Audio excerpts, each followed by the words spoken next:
Hi hello అందరూ నమస్తే. కూటమి అధికారంలోకి వచ్చిన తర్వాత ప్రపంచంలో ఎక్కడ కూడా ఇవ్వనటువంటి పింఛన్లు మొదటి తారీఖునే ప్రతి ఇంటికి వెళ్ళి పింఛన్లు ఇచ్చేటువంటి కార్యక్రమం ఒక కూటమి ప్రభుత్వమే చేస్తుందని చెప్పి వాళ్ళు చంద్రబాబు నాయుడు గారు అక్కడికి వెళ్ళి పింఛన్ ఇచ్చేటువంటి కార్యక్రమానికి ఒక 4,000 పింఛన్ ఇవ్వడానికి కోట్లల్లో ఖర్చు పెట్టి పబ్లిసిటీ చేసుకున్నటువంటి పరిస్థితులు మనం చూస్తూ ఉన్నాం.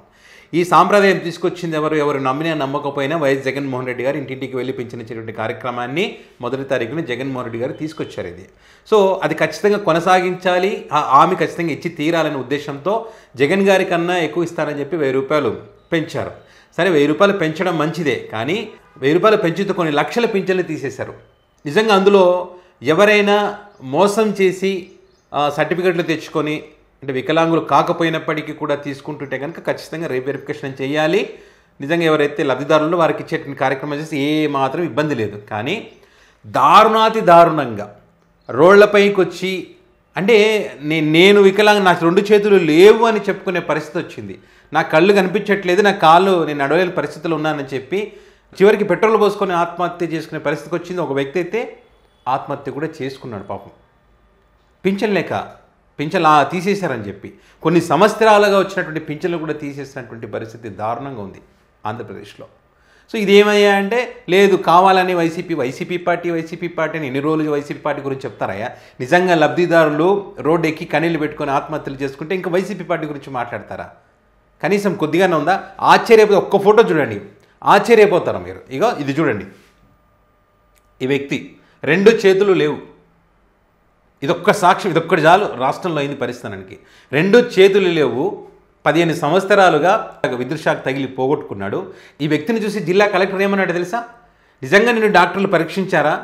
పరీక్షించకుండానే నీకు ఎట్లా పింఛన్ రాదని చెప్పి నీకు నోటీసులు ఇచ్చారు అని చెప్పి కలెక్టరే ఆశ్చర్యపోయినటువంటి పరిస్థితి. వెంకటేశ్వర్ అనే వికలాంగుడు కలెక్టర్ ముందు కన్నీళ్ళు పెట్టుకున్నాడు. సరే విద్యుత్ షాక్ ద్వారా నా 2 చేతులు పోయినాయి, 15 సంవత్సరాలుగా పింఛన్ తీసుకుంటున్నాను నేను, కానీ ఇప్పుడు రీవెరిఫికేషన్ అని చెప్పి నా 2 చేతులు లేకపోతే నాకు పింఛన్ బీకేసారు, ఇది ఎక్కడ అన్యాయం అని చెప్పి కాళ్ళ వేలపడుతున్న పరిస్థితి. ఖచ్చితంగా పింఛన్ అనేటువంటిది వీళ్ళకి చాలా చాలా ముఖ్యం. వాళ్ళ మందులకు కానీ వాళ్ళ జీవనోపాధికి కానీ అన్ని రకాలుగా ఉపయోగపడుతున్న పరిస్థితి. సో పింఛన్ ఆగిపోతే వాళ్ళు అప్పులు చేయాల్సిన పరిస్థితి, వేరే పని చేసుకోలేరు. వాళ్ళు కాళ్ళు లేని వ్యక్తులు, చేతులు లేని వ్యక్తులు పని చేసుకోలేరు పాపం. ఇట్లా 1 కాదు 2 కాదు అనేకం ఉన్నాయి. ఇది చూడండి పాపం, చిన్నారి 100% వికలత్వం. ఆ చిన్నారికి సదరం సర్టిఫికేట్ కూడా ఉంది.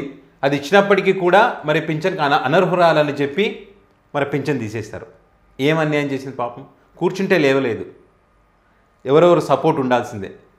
అదేవిధంగా సహదేవయ్య తిరుపతి జిల్లా పింఛన్ మీద ఆధారపడి బతుకుతున్నటువంటి వ్యక్తి రోడ్డు ప్రమాదంలో దురదృష్టవశాత్తు కాలు పోగొట్టుకున్నాడు. కళ్ళ ముందు కనిపిస్తుంది కదా, 69% మరి వికలత్వం ఉన్న వారి శాతం కనిపిస్తున్నప్పటికీ కూడా మరి పింఛన్ లేకుండా నోటీసులు ఇచ్చినటువంటి పరిస్థితి.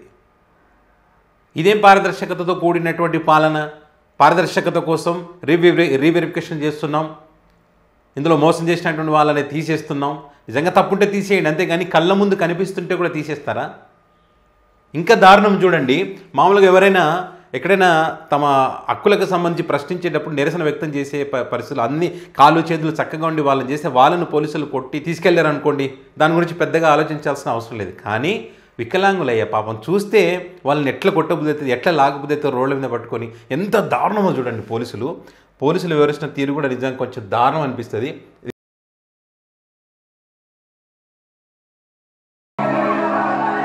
వికలాంగులని లాగుతున్నారు రోడ్డు మీద. ఇగో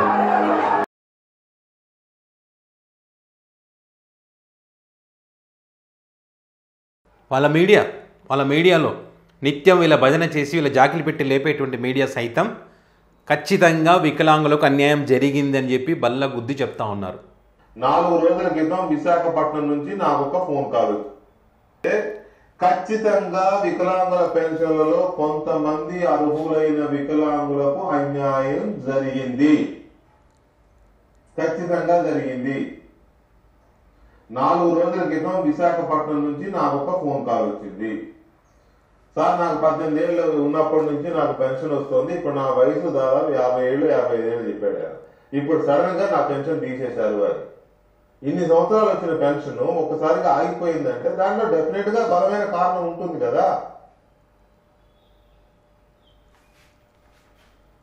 నిన్న కాక మొన్న కృష్ణానగర్ లో ఉండే జిలాని అనే ఒక నాతో కలిసి పనిచేసిన ఒక అతను, సార్ మా గుంటూరు జిల్లాలో ఇట్లా ఒక పాప చూడండి నడవలేని స్థితిలో ఉంటుంది అమ్మాయి, ఆమె కూడా పెన్షన్ కట్ చేశారని ఆ ఫోటో వాళ్ళు ఇచ్చిన నోటీసు అవి పంపిస్తే నేను వెంటనే మా రామారావు, మా ఏపీ బ్యూరో చీఫ్ రామారావు పంపించి చూడండి అంటే చూస్తే అమ్మాయికి అన్యాయం జరిగింది, పెన్షన్ ఆపేశారు. ఏ లెక్కన ఆపారు? ఆ డాక్టర్లు కానీ అధికారులు కానీ బుర్ర లేదా, బుద్ధి లేదా? కదలలేని ఒక అమ్మాయికి వచ్చే పెన్షన్ ఏ లెక్కన ఆపారు? మానవత్వం లేదా మీకు? అప్పుడు మళ్ళీ మా రామారావు ఫాలో అప్ చేస్తే అప్పుడే మళ్ళీ రెన్యూ చేశారు. ఇది వాళ్ళు కూడా ఒప్పుకోక తప్పదు. పైగా మళ్ళీ వీళ్ళు తప్పుడు ప్రచారం, వీళ్ళ మీడియాలో అది చెప్తూనే మళ్ళీ తప్పుడు ప్రచారం కూడా చేస్తారు వీళ్ళే. ఇందులో కూడా వైసీపీ డ్రామాలు, వైసీపీ కావాలని కుట్రలు చేస్తూ ఉందంటే కళ్ళ ముందర అంత కనిపిస్తూ ఉంటే మీరే అంటున్నారు కదా మానవత్వం లేదా వాళ్ళ మీద అని చెప్పి. మరి మానవత్వంతో ఇలా పార్టీలు కాదు, రాజకీయం కాదు, వాళ్ళకి కష్టం వచ్చినప్పుడు మానవత్వంతో ప్రతిపక్షంలో ఉన్నటువంటి పార్టీ ఖచ్చితంగా వాళ్ళ తరపున ఫైట్ చేసేది, వాళ్ళ తరపున క్వశ్చన్ చేసేది, వాళ్ళ తరపున అడుగుతుంది, వాళ్ళ తరపున పోస్టులు పెడుతుంది, వాళ్ళ తరపున డిమాండ్ చేసేది, వాళ్ళకు పింఛన్ వచ్చేదాకా నిరంతరం పోరాటం చేస్తూనే ఉంటుంది. దాన్ని కూడా మీరు తప్పు పట్టేసి ఇది కూడా రాజకీయంగా చూస్తామనంటే మీ అంత మూర్ఖులు, మీకు లేదు మానవత్వం. వాస్తవమే కదా, కాళ్ళు చేతులు కళ్ళు కనపడని వాళ్ళు, నడవలేని స్థితిలో ఉన్నటువంటి వాళ్ళు, చిన్నపిల్లలు, దీని మీద ఆధారపడి బతికేటువంటి వాళ్ళు, వీళ్ళ మీద నా రాజకీయం, వీళ్ళ విషయంలోన మీరు పొదుపు చేసి మీరు లక్షలు కోట్లు ఖర్చు పెడతా ఉన్నారు కదా. ఇప్పుడు చంద్రబాబు నాయుడు గారి ఇంటి రిపేర్ కోసం అని చెప్పి మళ్ళీ 95 లక్షలు ఖర్చు పెడతా ఉన్నారు. మీరు అసలు ప్రతి నెల 1వ తారీఖు మీరు ఇంటికి పోయి మీ పబ్లిసిటీ స్టంట్స్ కోసము ఎందుకు అన్ని కోట్లు ఖర్చు పెట్టాలి? ఏం అవసరం ఉందని చెప్పి అసలు మీరు వస్తారు, మీ వెనక రావాలంటే 4-5 కోట్లు ఖర్చు పెట్టి మీరు ఇచ్చే 4,000 పింఛన్ కోసం అంత అవసరమా? ఆ పెట్టేదానిలో మరి కొంతమందికి పింఛన్లు వస్తాయి కదా, వాళ్ళకి పింఛన్ ఇస్తే నష్టం ఏమన్నా? ప్రపంచంలో ఎన్ని తప్ప ఏ ముఖ్యమంత్రి ఇంటికి పోడు పింఛన్లు ఇవ్వడం అనేది చెప్పుకోవడం కోసం స్టంట్లు, ఇవన్నీ పబ్లిసిటీ స్టంట్లు, దానికి వృధా ఖర్చు. ఎవరి కోసమో సంస్కరణ సభలు పెట్టి ప్రభుత్వ సొమ్ము కోట్లు ఖర్చు పెడతా ఉన్నారు. మీరు పాలనకు సంబంధించి కొన్ని మీడియా ఛానల్స్కి కోట్ల డబ్బులు ఖర్చు పెడతా ఉన్నారు. ఆ డబ్బులు అక్కడ ఖర్చు పెట్టే బదులు ఇలాంటి వాళ్ళకి ఇవ్వండి. అది మాత్రం చేత కాదు. దాని గురించి ఎవరైనా ప్రశ్నిస్తే మాత్రం వాళ్ళ మీద మనం ఏమైనా చర్యలు తీసుకుంటాం, కేసులు పెడతాం. వాడు తప్పుడు ప్రచారం అంటాం, ఫేక్ ప్రచారం అంటాం, సైకోలు అంటాం, అరాచక శక్తులు అంటాం. వాళ్ళ ముందు ఎంత కనిపిస్తూ ఉంటాయి కూడా. ఆ ఒక్క ఫోటో చాలు పింఛన్లకు సంబంధించి ఎంత దారుణంగా కూటమి వ్యవహరిస్తుందని చెప్పడానికి. ఏదైనా తప్పు జరిగితే, నిజంగా ఎక్కడైనా తప్పు జరిగితే వాళ్ళు సరిదిద్దుకుంటామని చెప్పాల్సింది పోయి వాళ్ళంతా ఫేక్ అంటారు. పాపం 2 చేతులు లేకుంటే ఫేక్ అంటారు, కాళ్ళు లేకుంటే ఫేక్ అంటారు, కళ్ళు కనపడకుంటే ఫేక్ అంటారు, నడవలేని స్థితిలో ఉంటే ఫేక్ అంటారు. వాళ్ళని ప్రభుత్వం ఏ రకంగా వ్యవహరిస్తుందని చెప్పి ఒక వ్యక్తి అంటే నిజం చెప్పేటువంటి ప్రయత్నంలో ఒక చిన్న రీల్ చేస్తే అది కూడా ఫేక్ బతుకులు వీళ్ళు అంటారు. మొన్న చేతులు ఉన్నాయి, ఈరోజు లేవని చెప్పి ఆ వ్యక్తి యొక్క ఉద్దేశం అర్థం కాలే వీళ్ళకి. జగన్ గారి హయాంలో చేయలేకుంటే పింఛన్ ఇచ్చారు.